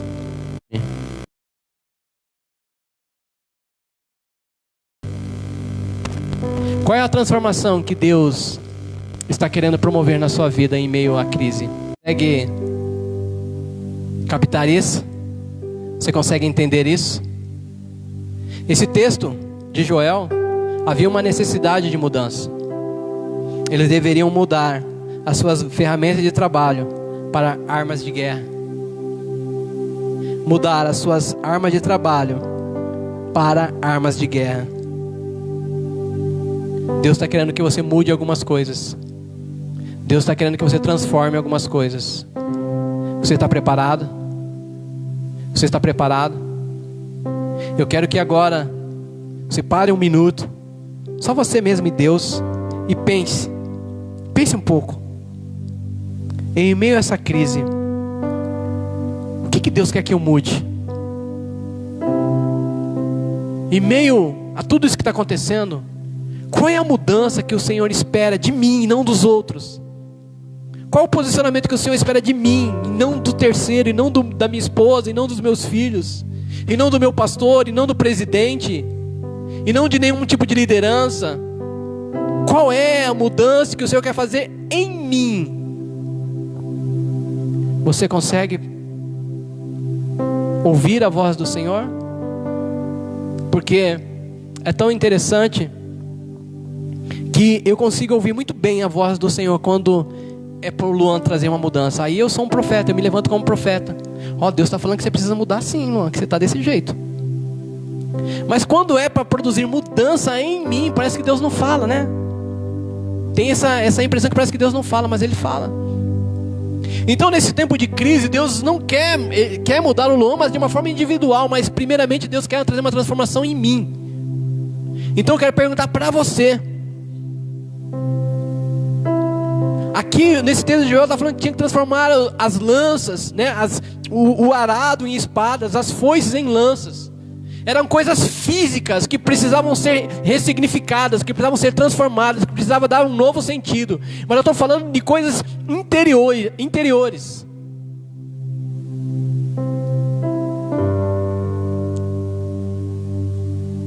Você já descobriu isso? Você já sabe isso? Quantos já sabem o que Deus está pedindo que mude? Interaja comigo, fale aí. Não precisa falar, né? Fala assim, eu já entendi, pastor. Deus tem falado comigo nesse tempo. Deus tem falado comigo nesse tempo. Ou qual é a área que há uma necessidade de mudança? Eu quero falar mais de um texto. Em Ruth. Ruth, você vai acompanhar a história de um sacerdote do lar, Elimeleque, e ele muda por uma situação de crise. Elimeleque sai do seu lugar de origem e vai para as terras de Moabe.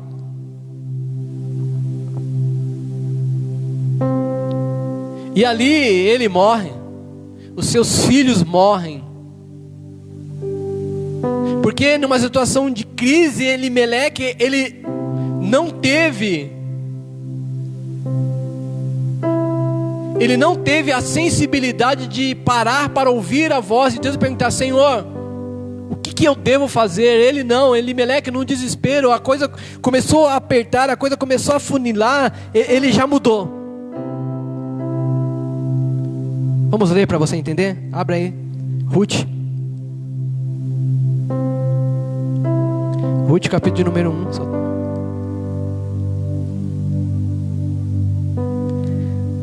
Vou correr aqui, tá? Nos dias em que os juízes julgavam, você sabe que, sobe um parênteses aqui, nos dias em que os juízes julgavam, os dias que os juízes julgavam, segundo você vai ler em Juízes, pelo menos por 3 vezes cada um fazia aquilo que entendia.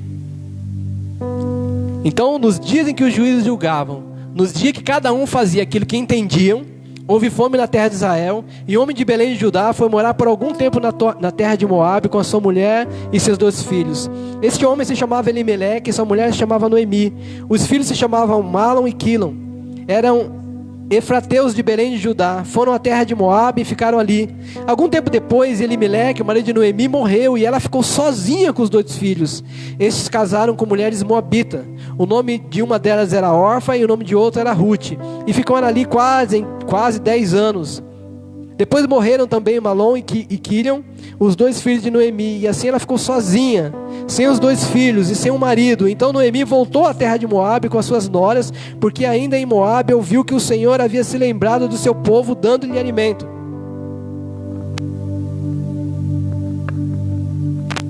Assim ela saiu do lugar onde havia morado, e as 2 noras estavam com ela. Enquanto caminhava, voltando para a terra de Judá, Noemi disse às suas noras: vão agora e voltem, cada um para a casa de sua mãe, e que o Senhor seja bondoso com vocês, assim como vocês foram bondosos com os que morreram e comigo. O Senhor faça com que vocês sejam felizes, cada uma na casa do seu novo marido, e dê um beijo em cada uma delas. Elas, porém, começaram a chorar alto, e lhe disseram: não, nós iremos com a senhora para junto do seu povo. Mas Noemi disse: voltem, minhas filhas, porque vocês iriam comigo? Vocês acham que eu ainda tenho filhos em meu ventre para que casem com vocês? Voltem, minhas filhas, vão embora, porque sou velha demais para ter marido. E ainda que eu dissesse: tenho esperança, ou ainda que casasse essa noite e tivesse filhos, será que vocês iam esperar até que eles viessem a crescer? Ficariam tanto tempo sem casar? Não, minhas filhas, a minha amargura é maior do que a de vocês, porque o Senhor descarregou sua mão contra mim. Versículo 14. Então de novo choraram em alta voz. Orfa, com um beijo, se despediu de sua sogra, porém Ruth se apegou a ela. Então, como eu falei, né, primeiro sobre Elimeleque, a situação apertou, a crise começou a pressionar, ele fugiu e ele morreu. Como eu disse, é na crise que a nossa fidelidade ela é provada. Vou falar bem pertinho para você entender. É na crise que a sua fidelidade ela é provada. Enquanto Orfa e Ruth estavam ali, sabe, sendo cuidadas, enquanto Noemi tinha algo para oferecer para elas, as 2 estavam tranquilas. Quando os filhos morreram e houve uma situação de crise, preste bem atenção nesse detalhe do versículo 14. Ambas choraram com Noemi, porque a palavra do Senhor vai dizer que nós devemos chorar com os que choram e se alegrar com os que se alegram. Ambas choraram numa situação de crise, ambas ali choraram juntas. Mas tem aqueles que choram com você e na crise te dão um beijo e vão embora. Então aqueles que choram com você e na crise permanecem contigo. Sabe por quê? Porque é na crise que a sua fidelidade é provada. Então eu não quero falar dos outros, eu quero falar de você. Você é quem? Você é aquele que na crise chora junto, mas depois dá um beijo e vai embora? Ou você é daquele que chora junto, mas em meio à crise você está ali aliançado? Porque mais uma vez, é na crise que a sua fidelidade é provada. Tem muita gente que na crise está dando beijinho e estão indo embora. Até choram junto. Mas quando a coisa começa a apertar, eles dão um beijo e vão embora. E tantos outros apenas abraçam, mas permanecem. Na crise você é quem? Aquele que dá um beijo e vai embora? Ou aquele que abraça e permanece? Não fulano, não estou falando do fulano, estou falando de você. Você é quem? Você mesmo, você é quem? Aquele que abraça e permanece, ou aquele que dá um beijo e vai embora? Você é órfão, ou você é Ruth? Se você é Ruth, pode escrever assim: eu sou Ruth, para registrar.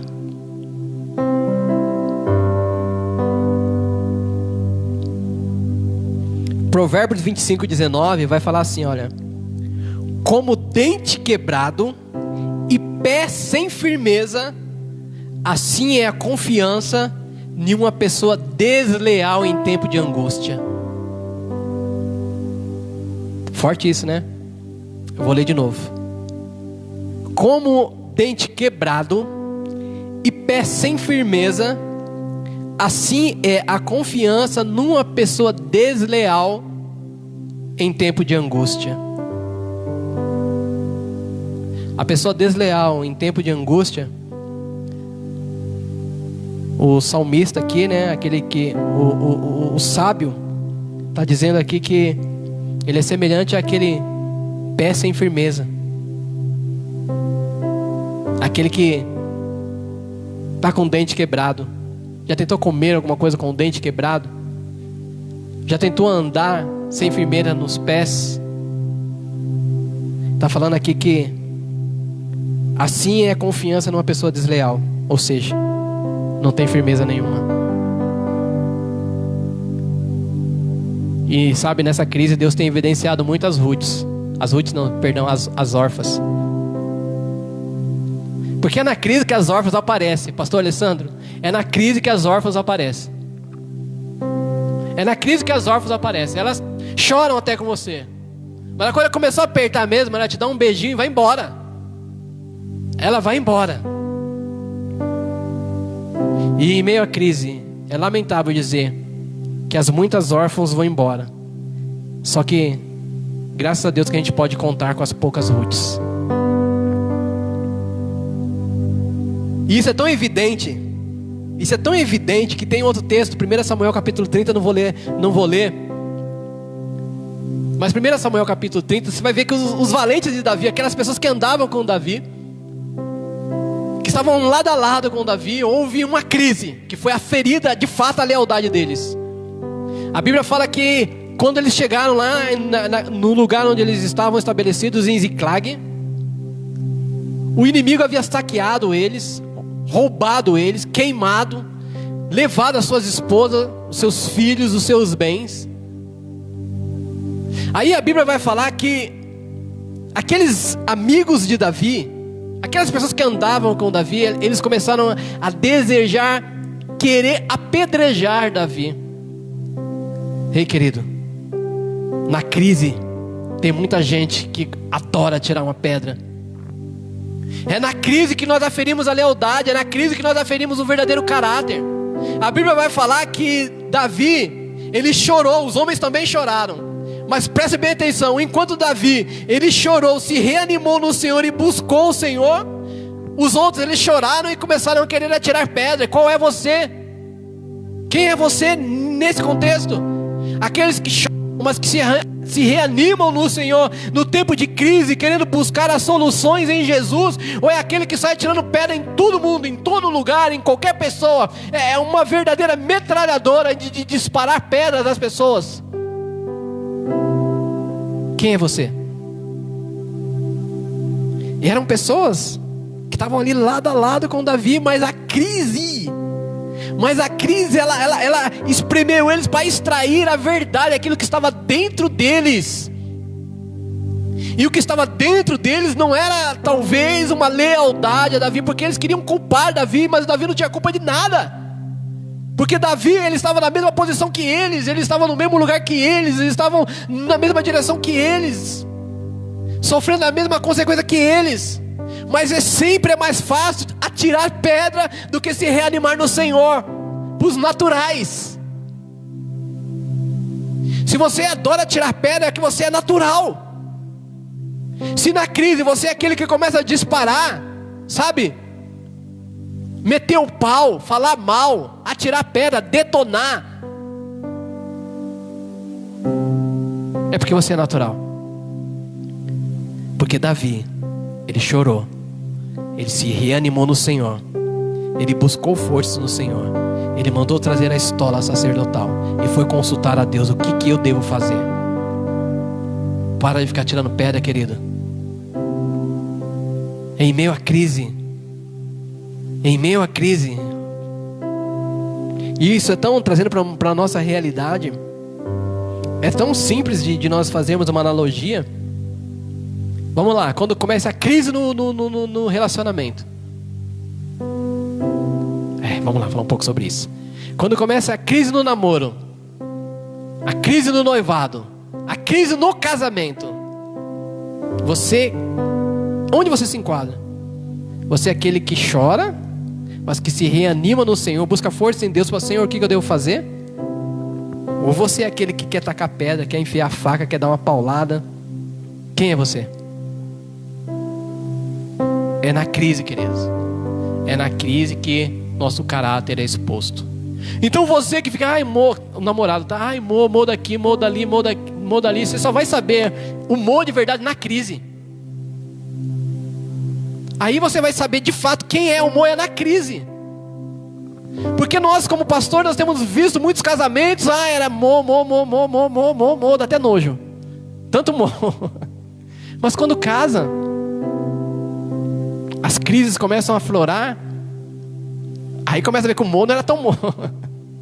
Que o mo não era tão mo assim. É na crise, querido, é na crise. Diga assim, é na crise. Não, quero te ouvir, diga, é na crise que o meu caráter é exposto. Esses homens, está em 1 Samuel capítulo 30, esses homens leais a Davi, na crise, o caráter dele foi exposto. Então eles quiseram, eles desejaram, eles intentaram apedrejar Davi.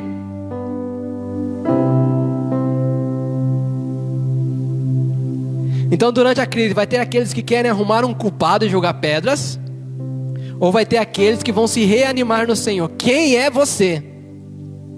Vou repetir: aqueles que querem arrumar um culpado e jogar pedras, ou aqueles que reanimam no Senhor. Quem é você na crise? O que sai para fora na crise? Esse que quer atirar a pedra, ou aquele que, peraí, eu preciso me reanimar no Senhor? 1 Pedro capítulo 4, estou encerrando.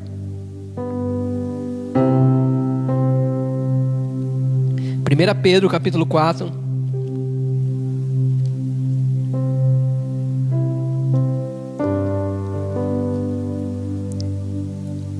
Vai dizer assim, 1 Pedro 4,12. Amados, não estranhem o fogo que surge no meio de vocês, destinando a pô-los à prova, como se alguma coisa extraordinária estivesse acontecendo. Versículo 13. Pelo contrário, alegrem-se na medida em que são coparticipantes do sofrimento de Cristo, para que também na revelação da sua glória vocês se alegrem exultando.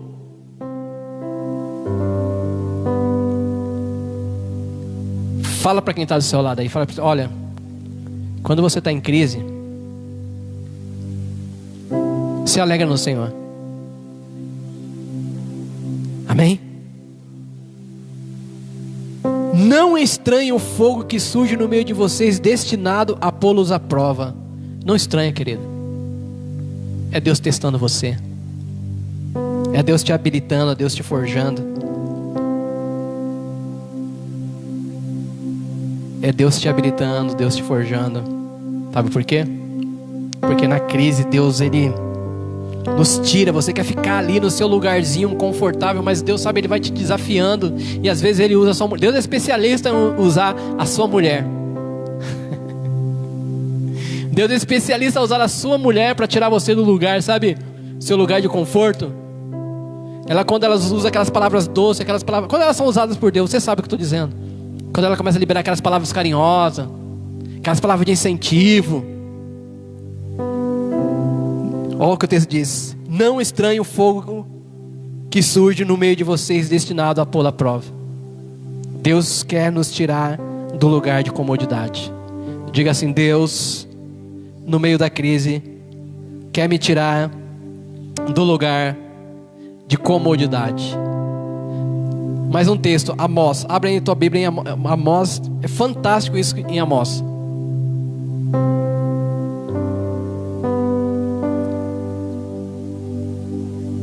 Amós capítulo 7, versículo 14, 15. Diz assim: E respondeu Amós, dizendo a Amazias. Eu não vou falar todo o contexto, tá? porque não vou ter tempo hábil para isso. Eu não sou profeta, vou repetir de novo porque isso aqui é muito extraordinário. E respondeu Amós, dizendo a Amazias: eu não sou profeta, nem filho de profeta, mas boiadeiro e cultivador de sicômoros. Mas o Senhor me tirou de seguir o rebanho, e o Senhor me diz: vai e profetiza ao meu povo Israel. Sabe, era um momento de crise. Amós falou assim: olha, eu não sei fazer, eu não sabia fazer, mas Deus falou para mim fazer. Eu não sou profeta, não sou filho de profeta, eu sou boiadeiro, irmãos. É isso que Amós está falando. Eu sou boiadeiro. Eu sou agricultor, mas Deus falou para mim fazer isso. No meio da crise, Deus me despertou. Deus falou assim: olha, Amós, sai do seu lugar de conforto. Olha, Amós, sai dessa zona de conforto. E, irmãos, se você ler lá os textos de Amós, você vai ver que Amós fala assim: olha, eu vou ler aqui para você entender. Versículo 17: pois bem, assim diz o Senhor, Amós profetizando: a sua mulher se prostituirá na cidade, e seus filhos e suas filhas cairão à espada, a sua terra será repartida a cordel, e você morrerá numa terra impura. Israel certamente será levado cativo para a sua terra. Olha aqui que Deus faz o cara falar. Pois bem, assim diz o Senhor: a sua mulher se prostituirá na cidade, os seus filhos e suas filhas cairão à espada, a sua terra será repartida a cordel, e você morrerá numa terra impura. Israel certamente será levado cativo para fora da sua terra. Olha, eu não sou profeta nem filho de profeta, eu sou boiadeiro, eu sou agricultor, mas o Senhor está mandando eu falar, então eu vou falar para você.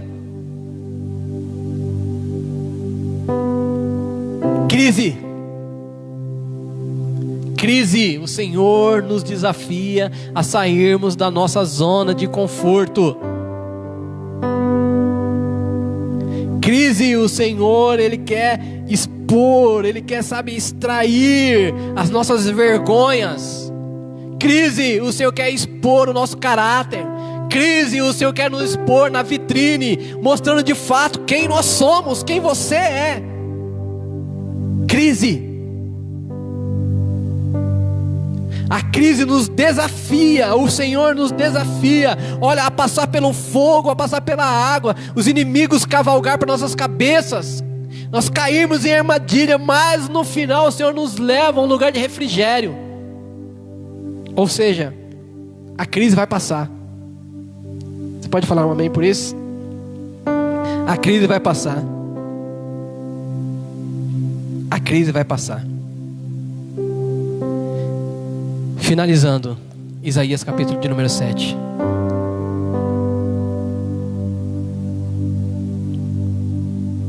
Tenho certeza que Deus está falando com algumas pessoas aí.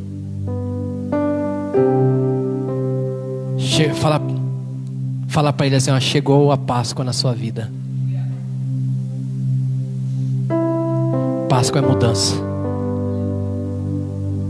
Páscoa é transição. Páscoa é sacrifício. Você pode falar para quem está ao seu lado: chegou a Páscoa. Não é apenas uma celebração, é o dia a dia. É o dia a dia.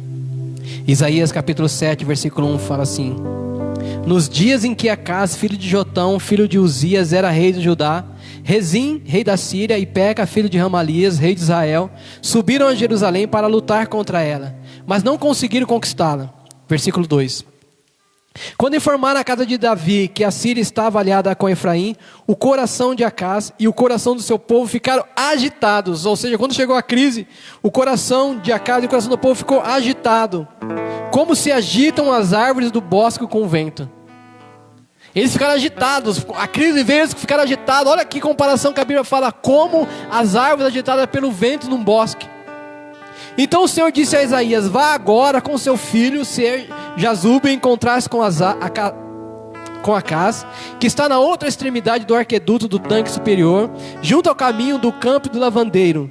Diga-lhe o seguinte: tenha cuidado e fique calmo, não tenha medo nem fique desanimado por causa desses 2 tocos de lenha fumegante. Irmãos, no meio da crise a palavra é: tenha cuidado, fique calmo, não tenha medo, tenha cuidado, não fique desanimado. Versículo 9 desse capítulo 7 de Isaías fala assim: olha, se vocês não crerem, certamente não permanecerão. Preste bem atenção, sim, no meio da crise você não crê que Deus pode mudar, que Deus pode reverter, que Deus pode sarar, que Deus pode cuidar de você, que Deus pode zelar por você. Se você não crê, você não vai permanecer. Se eu e você não cremos em Deus, se eu e você não cremos no controle absoluto de Deus em tudo isso que está acontecendo lá fora, nós não vamos permanecer, é o que está escrito. Se eu e você começarmos a dar mais crédito pelas notícias televisivas, se nós começarmos a dar mais crédito pelo desespero do que aquilo que está escrito na palavra de Deus, se nós dermos mais crédito a isso, nós não vamos permanecer. Então a crise também, queridos, é um lugar de descanso. A crise é uma escola para nos educar a descansar no Senhor. Diga isso, a crise é uma escola que nos educa a descansar no Senhor. Se vocês não crerem, vocês não permanecerão. Na crise nós precisamos ter cuidado, não ter medo, não se desanimar. Filipenses 4,17 fala assim: olha aí, a paz de Deus, que excede todo entendimento, guardará o coração e a mente de vocês em Cristo Jesus. Que a paz de Deus, que a paz do nosso Senhor Jesus Cristo, que excede todo entendimento, guardará o meu coração, guardará a minha mente em Cristo Jesus. E a paz de Deus, que excede todo entendimento, guardará o coração e a mente em Cristo. A paz do Senhor guarda o meu coração e a minha mente em Cristo. Entende? Na crise, o Senhor nos desafia a guardar o nosso coração e a nossa mente nele, através de uma paz que excede todo o entendimento. De uma paz que excede todo o entendimento. As pessoas não estão entendendo. Peraí, mas por que os cristãos estão tão confiantes assim que tudo vai passar? Por que os cristãos estão tão confiantes assim que isso em breve passará? Porque a paz do Senhor, que excede todo o entendimento, guardará o meu coração e a minha mente nele. Nele está a minha confiança. Amém, aleluia. Você crê? Isaías capítulo 9, assim, olha, porque um menino nos nasceu, um filho nos deu, o governo está sobre os seus ombros, sobre os seus ombros. O nome dele será maravilhoso, conselheiro, Deus forte, príncipe da paz, Pai da eternidade. O governo está sobre ele. Maravilhoso, conselheiro, Deus forte, Pai da eternidade, príncipe da paz. Ele é Jesus. Esse menino que nasceu, ele cresceu.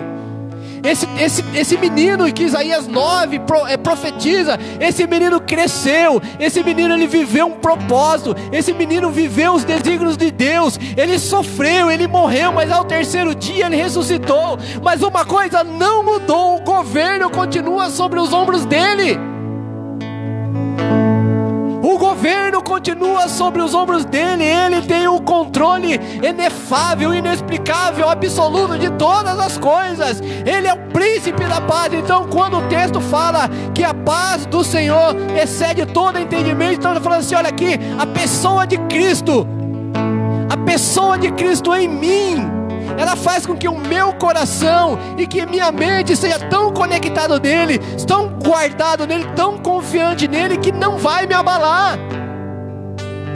Então em meio à crise, esse príncipe da paz, ele se apresenta. Esse príncipe da paz, ele se apresenta e está dizendo assim, ó, guarda o seu coração, guarda a sua mente em mim.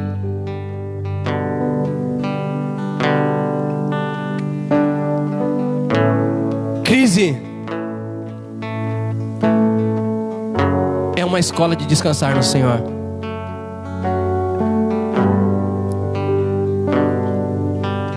Em uma crise, Josué disse assim, olha, eu e minha casa, nós tomamos uma decisão.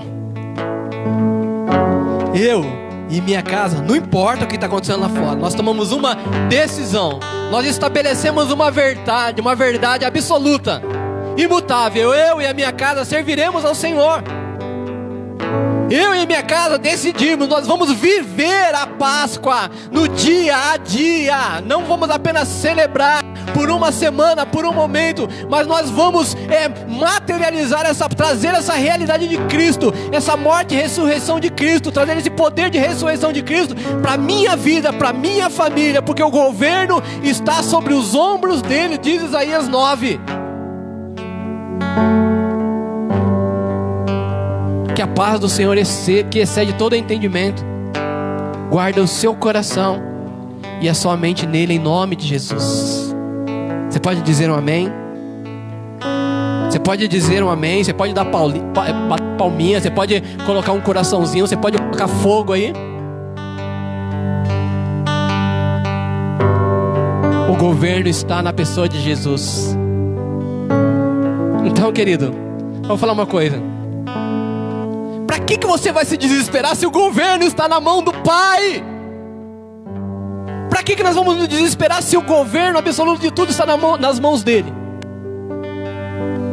Então, na crise eu aprendo muitas coisas, e dentre tantas coisas que eu aprendo, uma delas absoluta é descansar no Senhor. Eu vou descansar no Senhor. Eu vou descansar nele. Você pode se levantar aí, se pôr de pé. Você pode adorar ao Senhor. Abrace sua família e fala assim: nós vamos vencer, porque o príncipe da paz está conosco.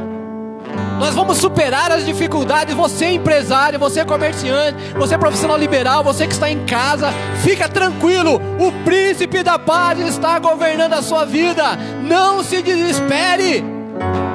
Não perca a noite de sono, confia nele, confia nele, confia nele. Talvez você esteja com alguma pessoa diagnosticada, talvez você esteja com alguma pessoa enferma, talvez você esteja com alguma pessoa doente na sua casa. Confia no príncipe da paz. Confia nele em meio à crise, confia nele. Confia nele.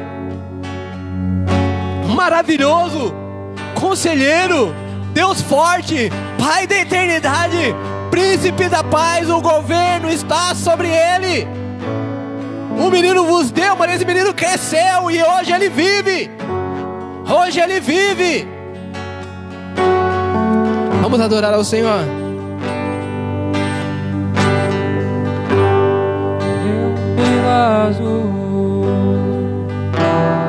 Por inteiro faço tudo, mas vem novamente. Eu mergulho na mirra ardente, mas peço que tua presença aumente. Eu me rasgo. Peço que a presença dele aumente na sua vida em meio à crise. Faço tudo. Se você crê, você vai permanecer. Mas vem novamente. Eu mergulho na mirra ardente, mas peço que tua presença aumente. E se eu passar pelo fogo, não temerei. Na tua fumaça de glória eu entrarei longe do santo dos santos. Não sei mais viver. E se eu passar pelo fogo? E se eu passar pelo fogo, não temerei. Na tua fumaça de glória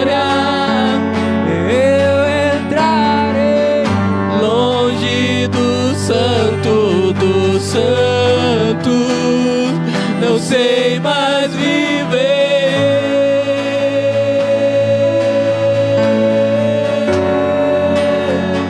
Quem já pisou no Santo dos santos em outro lugar, não sabe viver. Você pode cantar isso?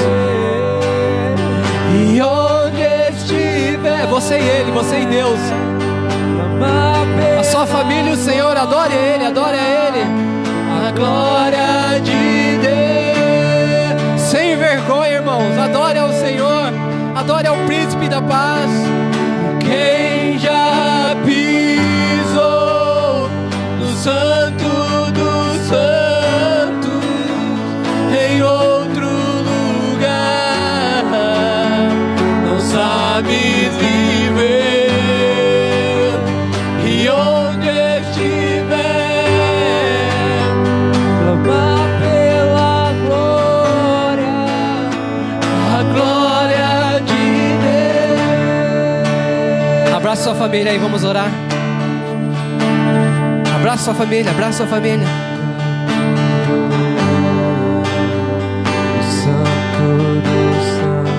Pai, maravilhoso, conselheiro, Deus forte, Pai da eternidade, Príncipe da paz, Príncipe da paz, Príncipe da paz. Alcance essas famílias, ó Deus, que estão sintonizadas conosco nessa oração. Em nome de Jesus, tira todo o medo, tira todo o desespero, tira toda a angústia, Pai. Que o Príncipe da Paz se manifeste. Eu quero profetizar e declarar, ó Deus, sobre essas famílias, que a paz do Senhor, a paz de Deus, que excede todo o entendimento, Senhor, que excede todo o entendimento, Senhor, que está, ó Deus, além das circunstâncias, que é uma paz, ó Deus, que não está ligada àquilo que nós estamos vendo, ouvindo ou vivendo. É uma paz que está ligada ao Senhor, Deus, que é essa paz que excede todo o entendimento, Senhor.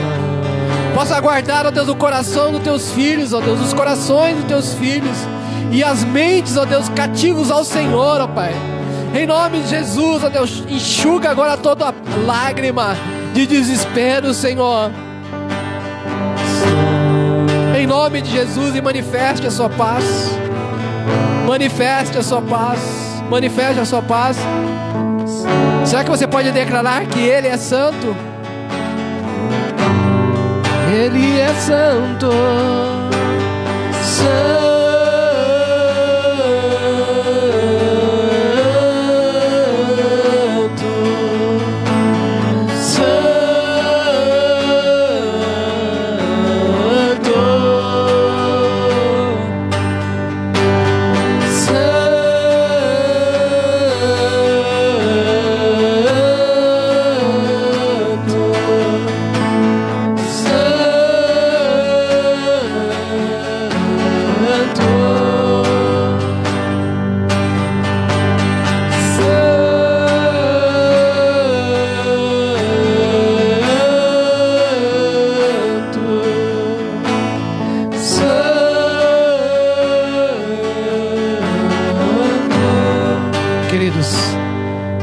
Obrigado por mais uma vez nos permitir entrar na sua casa.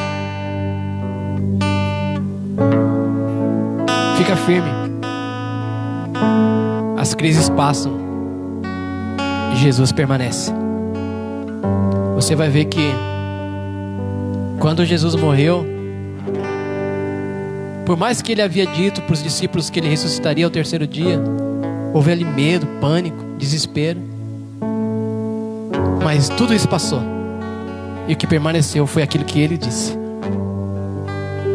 O que permanece na minha vida e na sua vida não é aquilo que a circunstância nos aponta, mas é aquilo que Ele disse. Que Ele disse. Deus te abençoe em nome de Jesus. Compartilha conosco as suas experiências. Amém? Se você está tendo experiências nesse tempo, compartilha conosco. Manda aí uma sua mensagem.